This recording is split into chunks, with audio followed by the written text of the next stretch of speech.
Okay, gentlemen, so now we begin. Let's start with Chapter 30. Okay, so here's your readings. You can take a look at that.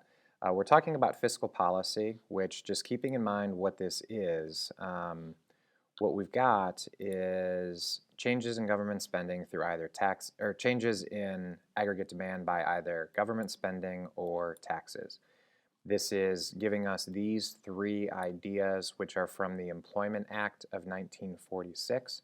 Basically, what it means is juggle, okay? Because this and this, full production and full employment, those kind of go together. But when full production and full employment are both happening, what that means is you're probably going to have lots of inflation, because this means that everybody has a job. And when everybody has a job, they have money. When they spend money, that increases aggregate demand, and that pushes the price level up. Now, we have two different kinds. We have both expansionary and contractionary. Expansionary we'll talk about first. You use it when you're in a recession in order to get out. So your two ideas here are G and T. So you can manipulate one or both. You just have to make sure that you manipulate them in the same direction. So by increasing government spending, then a D shifts to the right. By decreasing taxes, then all of us, people, will spend more, businesses as well. So you can do a combination of both or one or the other, and it will create a deficit, or potentially, if you have a surplus, it will lessen the surplus. Here's how we see it. So we've got an aggregate supply going up, aggregate demand going down. And so just for this whole thing, we want to be, hold on. For this entire deal, we want to be at 510. So just remember that all through chapter 30. We're going to try and be at 510. Okay, so 510 billion. That's where we are, but then we have a decrease in aggregate demand. That's what causes the recession, this shift. But notice that prices are sticky downwards. So we don't go here. Instead, we go here, okay, to this point at 490. So if we want to get ourselves back to the potential GDP, we need to increase real GDP by $20 billion. So what we need to do is change spending by $5 billion. That $5 billion change in spending then goes through the multiplier. So this dotted line is the initial change in spending, $5 billion. And then the rest of this magnitude of this shift becomes the full $20 billion increase in aggregate demand. And notice that we don't have a change in the price level. So that's how expansionary fiscal policy works. We use contractionary fiscal policy, on the other hand, in order to fight demand pull inflation. In your lifetime, this hasn't been a big deal, although we are just now starting, and that's why the Fed is using some contractionary monetary policy, but we'll get to that in the future. So once again, our two levers are G and T. And we can either decrease government spending, shrinking government, or we can increase taxes, which both of those take out aggregate demand. This shrinks D, and this shrinks C and IG. And that will create a surplus, or if you're running a deficit, it will lessen the deficit. It will shrink the deficit. But of course, it does that at the expense of GDP. GDP falls, and that's what we'll see now. So watch what's happening here. We are let's say that we are at, we stopped. There we go. So 510 is once again where we want to be. Okay, so that's where we begin. But now we have some increases in aggregate demand. So we begin at, we begin at point A, okay, and then aggregate demand shifts, okay, and it creates this inflationary pressure. So we have a $12 billion GDP gap, a positive GDP gap, and that is taking our price level from P1 to P2. Okay, that new higher price level then becomes problematic. That's the inflation. So what we can do is institute some contractionary fiscal policy. We can change by 3 billion, which goes through that same multiplier. So here's the initial 3 billion.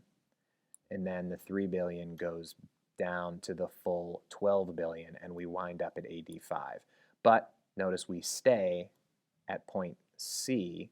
We do not go down to point A because we can't decrease back down to from P2 to P1. That would be deflation. We don't want that to happen.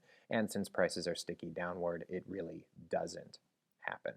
Okay, so we take away the increases in aggregate demand, which were problematically raising the price level. So we decrease aggregate demand, which is good because it stops the upward pressure, but it doesn't relieve the price increase that already happened. All right, so we can decide to either change G or T, and it basically comes down to, your view of government. Okay, so if you want to expand government, which would typically be the more democratic approach to this, then when there's a recession, you will increase G. Okay, and by increasing G, you expand government programs. Then, in order to fight inflation, you would want to increase T. Okay, so what that does is then give the government more money. It decreases C and IG rather than decreasing G. However, if you feel ideologically that the size of government is problematic and you want to reduce the size of government, then in order to get yourself out of a recession, we would attack T by decreasing it. And if there's inflation, we would attack G by decreasing it. So these two things are really ideological, and on a test you would never be asked if you should do one or the other. You would be asked, as long as your answer didn't have a conflicting view, you would be okay. Okay, now the economy has certain built-in stabilizers, meaning that since taxes vary directly with GDP, and that's the absolute amount of taxes that comes in, not the tax rate. The tax rate doesn't change with GDP, but when GDP grows, that means that people's income is going up. When income is going up, that means that when rates remain constant, we will bring in more tax revenue. Okay, so that additional amount of revenue that people are paying in taxes works as a bit of a drag on the GDP, right? So you're paying more money in taxes that's not going into C, so it becomes a little bit like contractionary fiscal policy. Not entirely, to be sure, but a little bit like that. Now, on the other hand, when GDP goes down, transfers have to go up, right? So people are, and the easiest one to see is unemployment insurance. So when unemployment goes up, right, so fewer people have jobs, that happens when GDP is going down, fewer people have income, right? So then the government pays out more unemployment insurance. And of course, it's doing typically deficit spending in order to do this. But that puts money in people's pockets, which they can then spend. Transfers are things like unemployment insurance, food stamps, which is a general word for various programs like WIC, the Women, Infant, Child Program, and TANF, Temporary Assistance for Needy Families. You guys might have heard those words depending on where you did your senior project. What both of these things do is reduce the severity of business fluctuations. Also remember that in the United States, the majority of our income tax, which is what we're talking about, is progressive, meaning as your income rises, you pay a higher tax rate. And we learned all about that in micro. You have to know it for macro as well. So review your notes for micro, or you can ask me questions if you don't remember what progressive, proportional, and regressive taxes are. But it's in your book, not so much in this chapter, but in one of the earlier chapters from the micro section.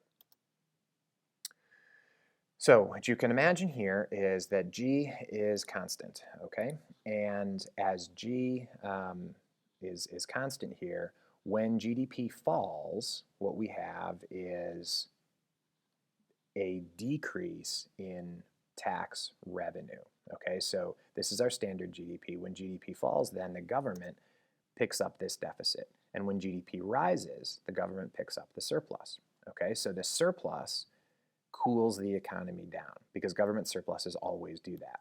And then over here, when there's a deficit, the government spending heats it up, okay? So how do we evaluate our fiscal policy? You just need to get the basics of this. It's not super duper specifically important. But what we're going to do is use a thing called the cyclically adjusted budget. So this is basically comparing the budget from one year to the next. So imagine that in year one, we have, so once again, you see the tax rates, right? As GDP rises, because of the direct relationship taxes rise. So let's say in year one, we bring in 500 billion and we spend 500 billion. That is a neutral budget. Then we move, and the next year our GDP falls. So government is still spending 500 billion, but taxes are only bringing in 450 billion. This means that we didn't expand fiscal policy. We did the same fiscal policy that we were always doing. We just now have a deficit because the GDP went down. Okay. Okay, then you can imagine, though, that, well, what does it look like when we do change things? And here's what we see. All right, so now let's say in year three, we start off, we would be here at point D, but this gap is too big. So what instead we do is we lower taxes. By lowering taxes, what we'll see is, hold on. By lowering taxes, we initially have this amount. Okay, so there's always going to be this $25 billion deficit, even if everything, you know, is going along fine. So that's how we know that we are expanding policy, because of this gap right here. So then, instead of being at point F and having a $50 billion budget, now we're down here at point G with a $75 billion budget. The idea being this 25 billion will then push C. Increasing C gives us all sorts of good benefits. Okay, so here are some recent U.S. fiscal policy. Remember back here at sort of at the end of the 90s when we had really high incomes, we had lots of money coming in. So it was a good revenue situation. And then, of course, we have the Bush tax cuts that kick in here. So the idea was we don't need a surplus, let's give the money back to people. And then obviously we also have kicking in some wars and things like that. And you can see that the cyclically adjusted is a little bit different. So our budget surplus was, when we cyclically adjust, it was smaller. I'm sorry, our budget deficit when we cyclically adjust is smaller in 2003 than here. And you can see that that's usually the trend, so with some exceptions. Then obviously it gets really high when we try and fight the Great Recession. So talking about the Great Recession, we begin in December of 2007. There is a terrific Freakonomics called Ben Bernanke Gives Himself a Grade. I suggest that you listen to that podcast. You will have a much better understanding of macroeconomics after listening to it. So what we have is a couple of different problems. The credit market froze up because banks, all of a sudden, a lot of their assets were not worth what they thought, so they couldn't loan out money.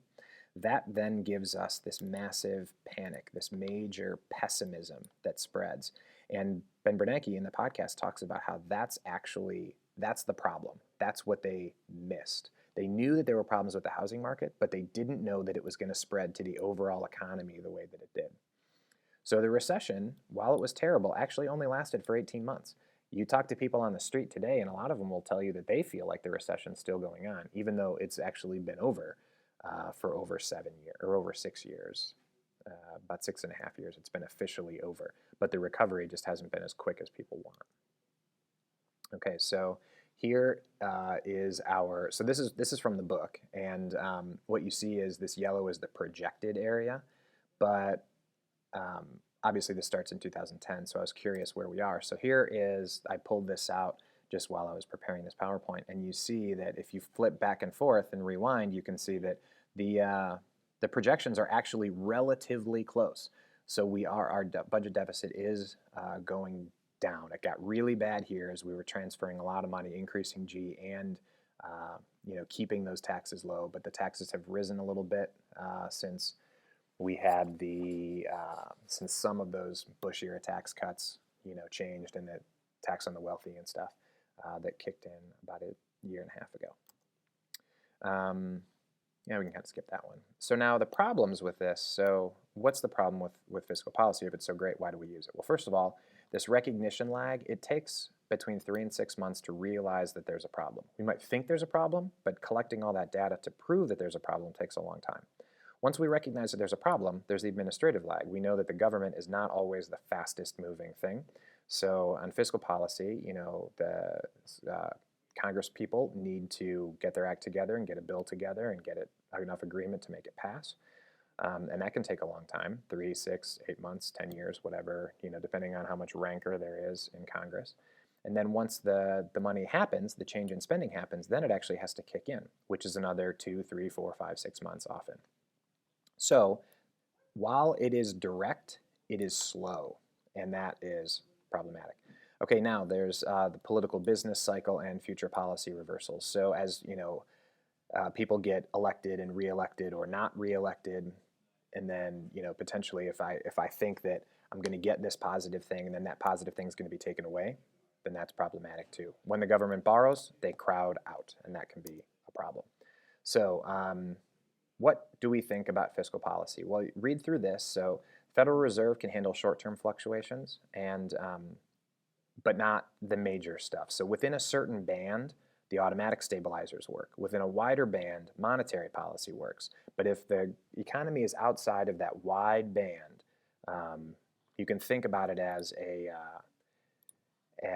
so here is the automatic stabilizers.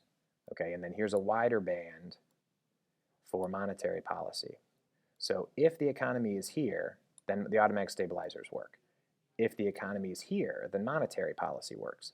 But if the economy gets outside, all the way over here, then fiscal policy probably needs to be in.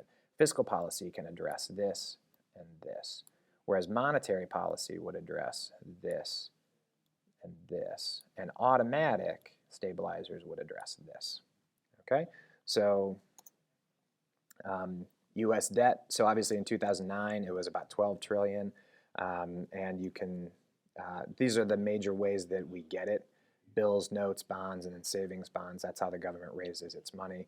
You can see this is an old pie chart. I've got some info. The federal debt is now up to 18 trillion as of today. But a lot of that, only about 6 billion, is held by foreign and international investors. So we own most of our debt. And then you can see as a percentage of GDP, in 2009 it was about 45%. We're now up to about 75% of GDP, which is obviously a larger percentage and can be problematic.